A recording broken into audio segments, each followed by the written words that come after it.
Hayırlı kеш. Татар Конгрессы 2023 елны Достаннар елы дип игълан итте. Милли шура әгъзалары достаннарны халыкның тарихи аңы салынган гаять әһәмиятле мирас булуын ассызыклады һәм безгә бу өлкәне тирәнтенрәк өйрәнергә кирәклеген җиткерде.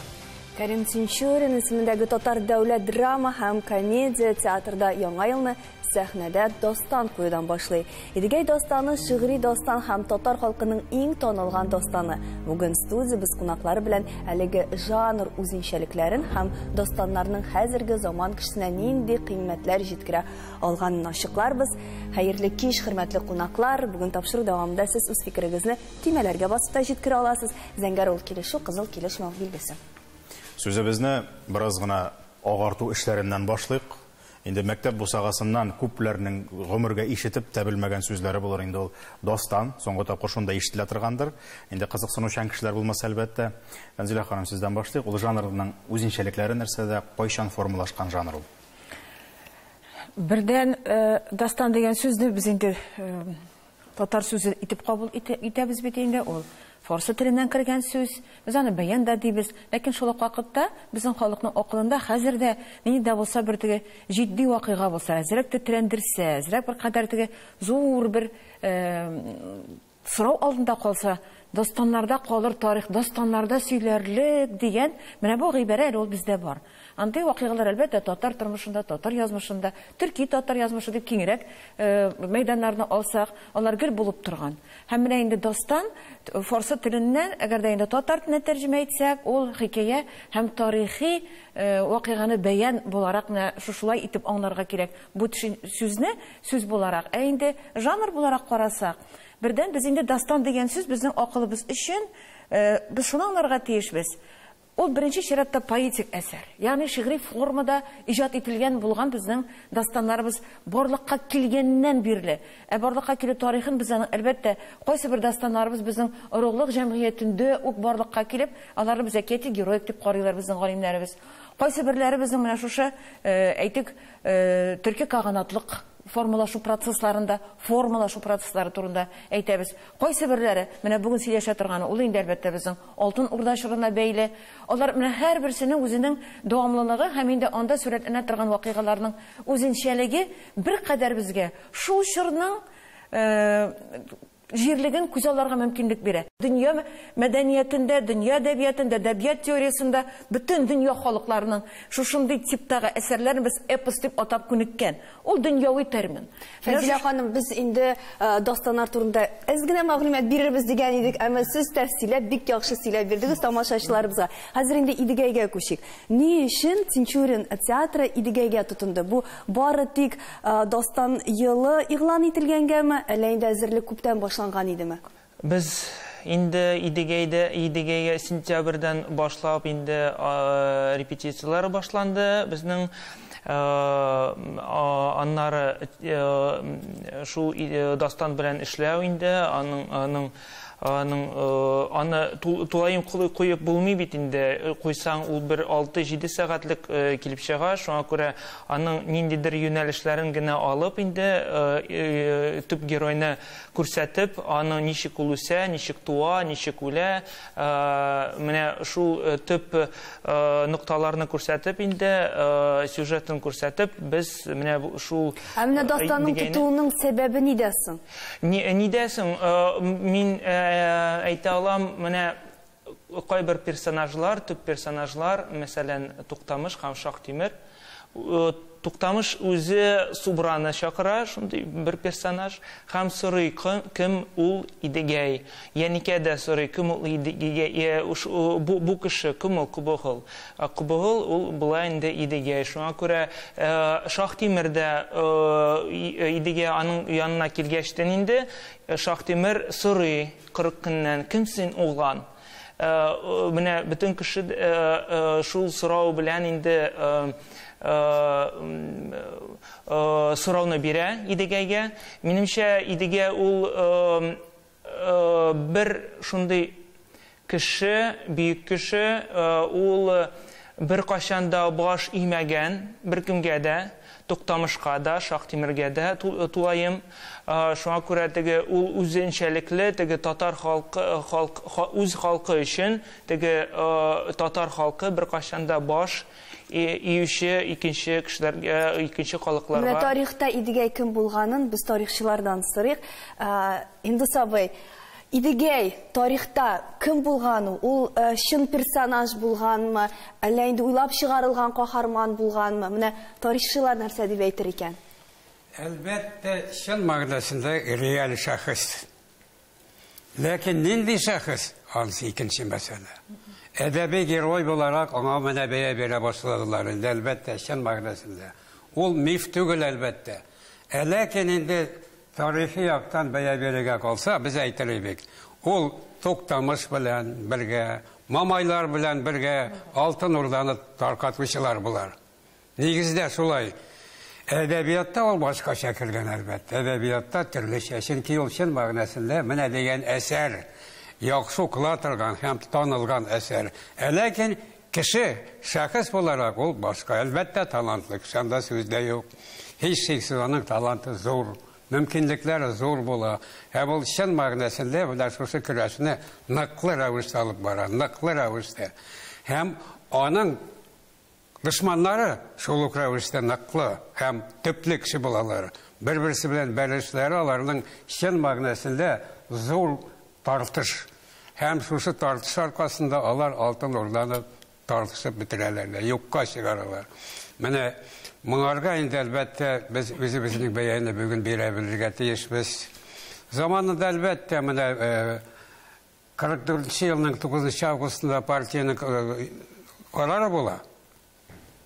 Үзәк комитетның карары. Анда гомумән Алтын Урда тыела, аны өйрәнү. Тыела. Һәм алар бөтенесе дә андагы геройлар, һәммәсе дә рус халкының дошманлары итеп күрсәтеләр. Шын мәгънәсендә әлбәттә менә монысы һич кенә дә дөрес түгел. Чөнки дошманлык хисләре халыкта бер кайчан да булмый. Гади халык һәр вакыт аңлашып яши, һәр вакытта да. Эстәге бәйлешләр ул тәхет тирәсендәге бәйлешләр бөтенесе дә. Һәм аларны без махсус рәвештә өйрәнергә тиеш. Бу уңайдан ни дәрәҗәдә Идегәйне үзебезнең милли каһарман дип әйтә алабыз. Билгеле инде монда Фәнзилә апа әйтә башлады, аның мифик яклары бар, аның инде менә шул эпоска хас булган каһарман образы бар, һәм Идегәй реаль кеше буларак менә шул Идегәйне без ни дәрәҗәдә үзебезнең герой дип әйтә алабыз. Менә Идегәй дастанына килгәндә ул тарихи чыганак буларак бик тә әһәмиятле чыганак булып тора, һәм Идегәй дигәндә ул төрле татар халкы арасында төрле катлам Türkiye халыкларының, Türkiye кавымнарының төрле күмәк хәтерләре булган, һәм менә бу Идегәй турындагы шундый идеаль, Идегәйгә идеаль караш ул Ныгай катламының күмәк хәтере дип әйтеп була, Себер татарларының күмәк хәтере дип әйтеп була. Әлбәттә, башка катламнар өчен башка дастаннар хас күмәк хәтере өчен башка дастаннарда хас булган шул Кучура батырның мәсәлән ул күбрәк монда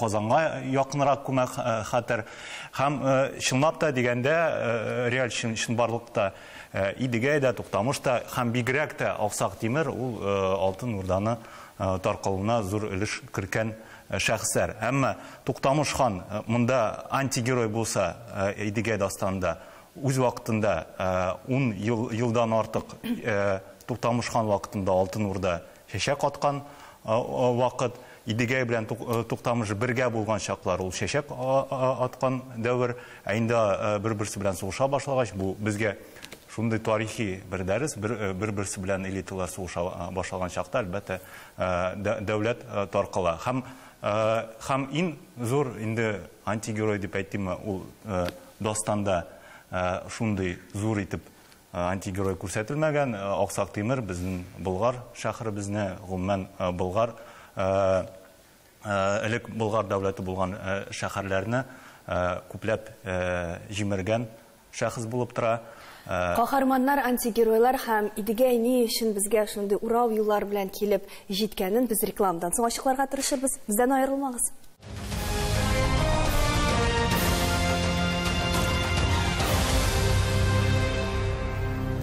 Таян нуктасы студиясында гомумән достаннар һәм идегәй достаны турында айрым сөйләшүебезне дәвам итәбез. Рекламага кадәр әйткән сүзләр арасыннан шунысын белеп үттек. Достан жанры нәрсә ул? Ул тарихи, эпик, мифологияга бай булган, каһарманнарга бай булган жанр булып тора. Ул инде зур тарихи вакыйгаларны сүрәтли торган, аларга күпмедер дәрәҗәдә рефлексия бирә торган дип әйтик инде әсәрләр һәм идегәй достаны турында сөйлибез икән. Бу очракта инде ул Кәрим Тинчурин театр сәхнәсендә чыгачак, премьера булып тора. Монда идегәйнең без тарихи персонаж буларак, чыннан да булган кеше икәнен беләбез, һәм аның достанда инде сүрәтләнгән менә шундый образында күрәбез. Һәм бу урында әлеге достанның язмышы Индус абый әйтеп узды, 44нче елда чыккан постановление буенча Алтын Урда турында бөтенләй сөйләшергә дә ярамаган вакытлар була. Бу вакытка бит инде достан җыелган була. Ул нинди юллар аша узып, нинди кыяфәттә килеп җитте бүгенге көнгә? Бүгенге көнгә без әйтсәк, без билгелебез менә 28нче елдан аның тарихын алып барырга тиешбез. Чөнки 28нче елда Накый Исәнбәт Башкортстанда 3 вариантын табып, җыелма ясап, Башкорт вариантын Идүкәй Хамурадовна институтларына фәнни мәкалә белән тапшырган. Моның документы исән.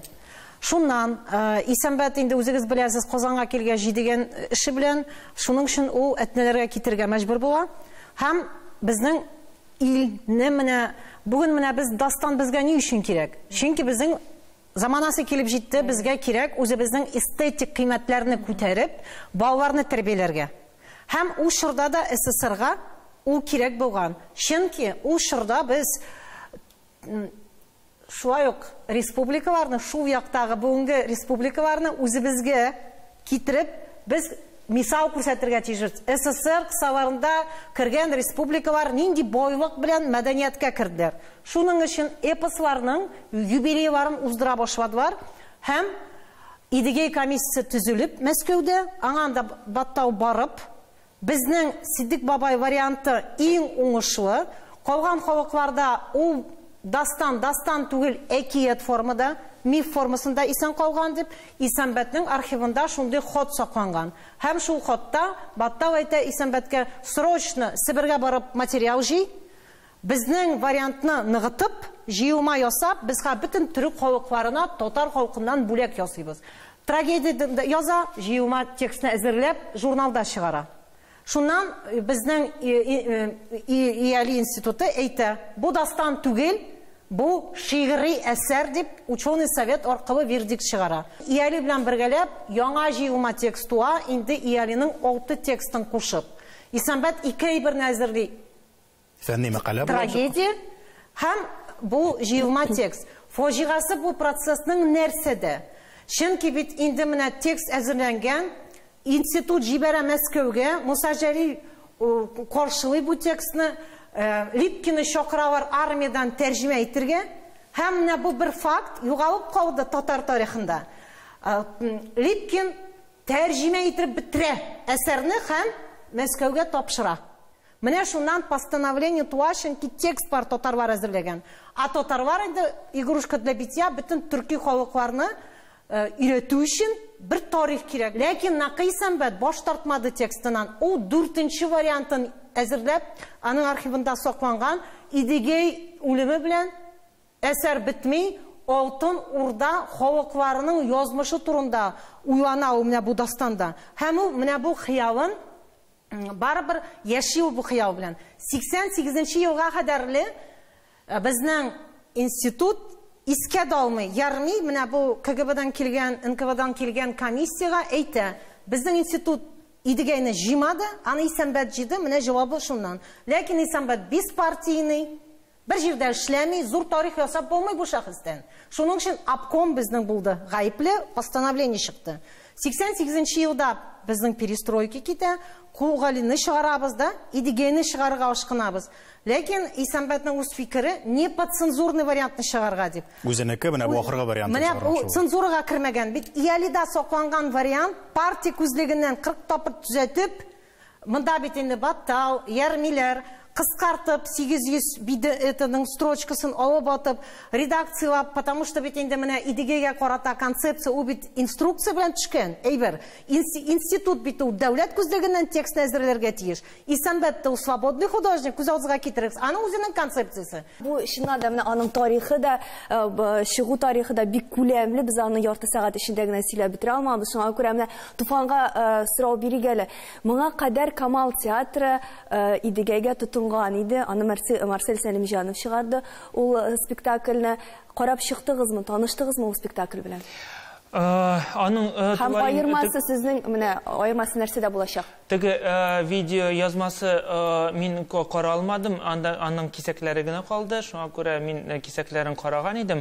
Әмма минемчә Идегәй дастаны ул менә оригинал без алсак инде шигъри формада.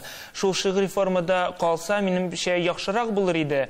Чөнки теге ул халыкчанда беренче яктан, икенче яктан теге ул анда ниндер икенче темалар күтәрелә. Шуңа күрә мин теге оригиналны алып инде, мин аңлыйм инде, иң төп оригиналы юк, ул җыелма әсәр инде. Әмма шул басылган әсәрне, шул шигъри юлларны куярга минемчә теге ул бик Сезнең очракта бу эпос буларак, нәкъ шул теге мифологик герой буларак, поэтик образ буларак гәүдәләнә торган әсәр булачак. Әйе, чөнки Идегәй анда дастанда күрсәтелә, ничек ул туды, ничек үсте, ничек аның яшь чаклары, аннары ул ничек картайды һәм үлде. Кеше тормышы, дәүләт тормышы шикелле теге күрсәтеп инде, Идегәй үлеп, дәүләт тә үлде. Менә шуңа күрә бу алым инде, халык алымы инде миңа бик ошады. Аңлашылар? Өчен мин сезне төзәтәм. Камал театры 2 тапкыр Идегәйне куйды. Беренчесе 41 елда, Исәнбәт варианты 6 тапкыр уйналды.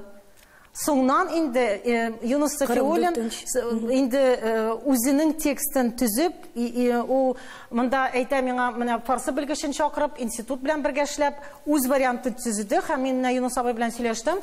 Ул әйтте, Прозат абый ди тикшерде минем текстны ди, ул минем текст булып чыкты ди, Исәнбәтнең түгел дип. То есть монда этот авторская концепция Юнус Сафиуллинның шуның өчен хата китмәсен. 2 тапкыр Камал театры куйды. Һәм сезне сөендерә торган факт, Миләүшә апа, менә Тинчурин чыгара торган спектакльдә афишада нәкъ Исәнбәт исеме бар. Гүзәлгә күчәсебез килә. Нәкъ Исәнбәт исеме Камал театрында да бар. Алыгыз энциклопедияны матур дип карагыз. Нәкъ Исәнбәт, Юнус Сафиуллин, Идегәй. Китапларны укырга Гүзәл хан. Идегәй дастанын кую ул күптәнге хыял гомумән мәдәният өлкәсенең Марсель Сәлимҗановның Идегәй сәхнәләштергән дастаны, ул сәхнәдән төшкәч, ул гомумән менә күп кенә буыннарны, менә без яшь буын Идегәйне дастанын күрмәдек. Әмма мин сездән аерма буларак ул спектакльне карадым. Мин әле вакытта бик яшь идем. Сезгә бирәсе килгән сорау менә бөтен куелачак әсәрдә бердән-бер хатын-кыз образы, аны сез гәүдәләндерәсез. Ни дәрәҗәдә ул бит әле бик үк бер төрле генә дә түгел. Идегәйгә каршырак булганда кеше ничегрәк менә шушындый күпмедер дәрәҗәдә тискәре дип әйтик инде образны шулай тудыру. Беренчедән мин бит әле актриса буларак шушы роль миңа эләгү белән инде шундый көчле эмоциялар кичердем.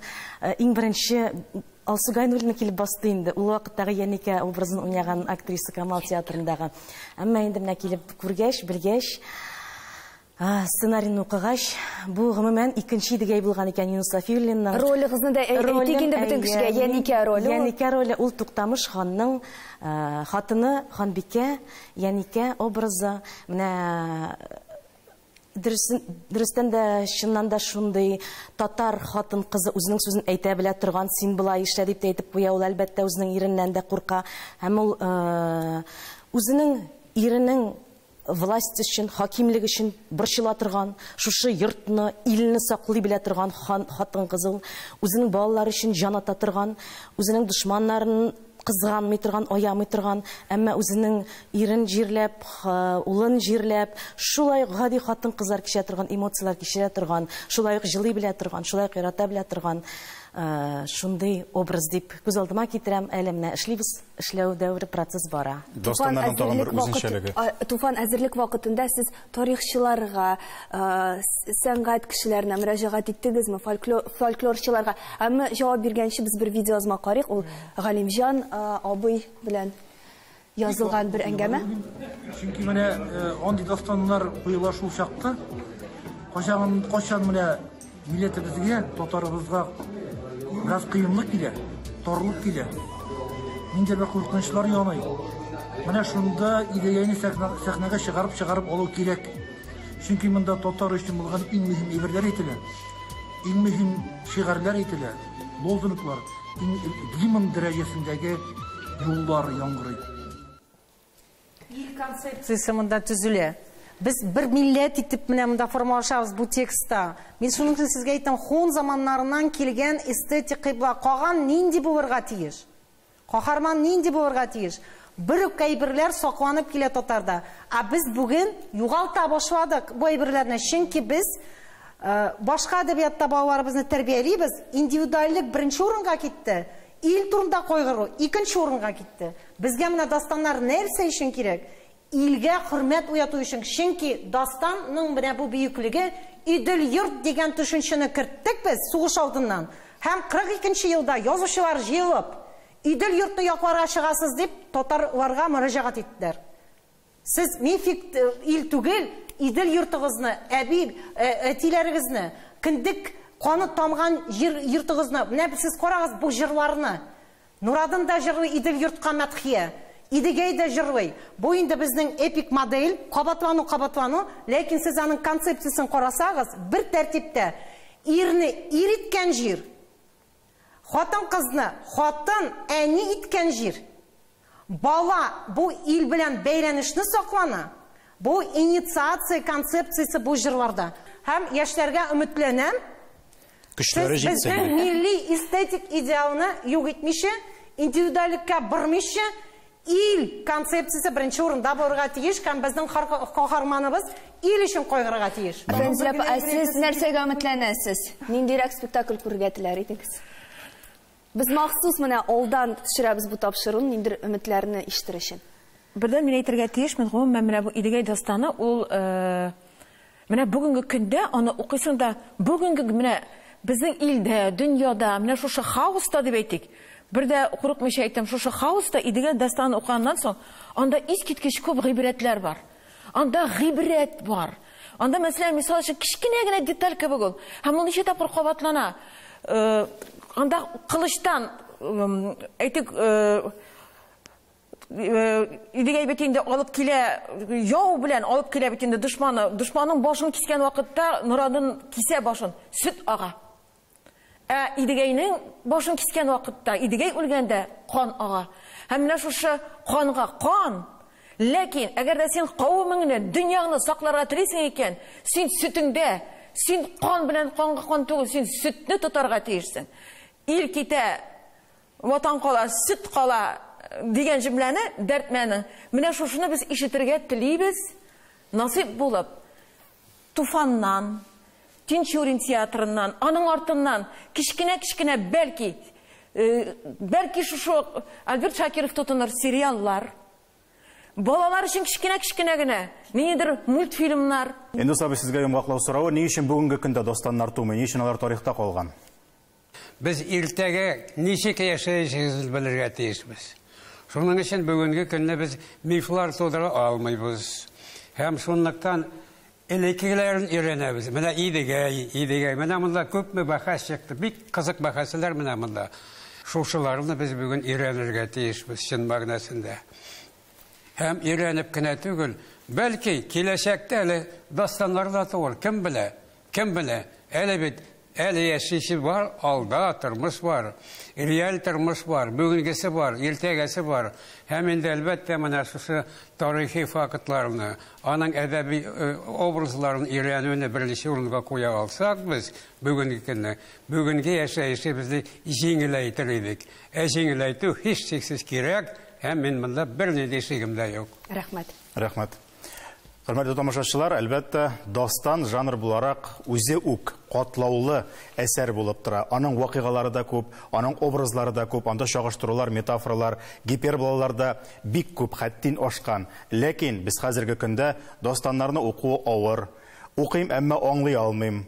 Вакыт кына уздырып утырам дип әйтәбез икән, димәк, безнең ул дастаннарга дигән ачкычларыбыз югала башлаган. Димәк, без үзебезнең риваятләребез, үзебезнең тамырларыбыз белән элемтәбезне югалтабыз дигән сүз бу. Менә шунысыннан сакланыйк. Достаннарда милли аң саклана дип әйтә тарихчылар. Шуңа быел без достаннар турында әле бик күп сөйләшербез. Бу эшне Идегәйдән башлап җибәрдек. Таяныр нокта һәр вакыт бар, шуны онытмагыз.